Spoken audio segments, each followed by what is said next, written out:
Usa ka lalaki sa Cagayan de Oro City arestado sa kapulisan human nga gireklamong ng blackmail sa iyang kanhi uyab nga iyang ipakatag ang mga hubo nga hulagway niini ug galing dili makikita og balik kaniya. Suspect mag-atubang og patong-patong nga kaso. Ani ang report. Arestado sa mga personahe sa Regional Anti-Cybercrime Unit 10 ang 24 anyos nga lalaki. Pinaagi silang gihimong entrapment operation pasado alas 7 sa gabi adlong Lunes. Ang suspect gireklamo sa iyang kanhi uyab tungod sa pag-blackmail kaniya nga ipakatag ang mga malaway nga hulagway sa biktima sa social media o galing dili makikita kaniya. So once po yung relasyon nila at gusto na makipaghiwalay po yung victim, yung complainant, is ayaw po ng suspect natin. So with that,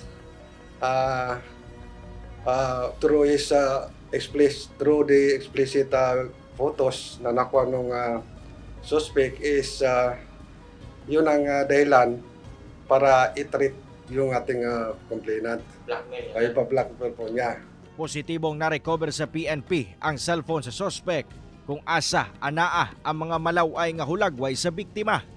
Dugang sa PNP, aminado sab kuno mismo ang suspect nga iyang gihimo ang pagpanghadlok ngadto sa biktima.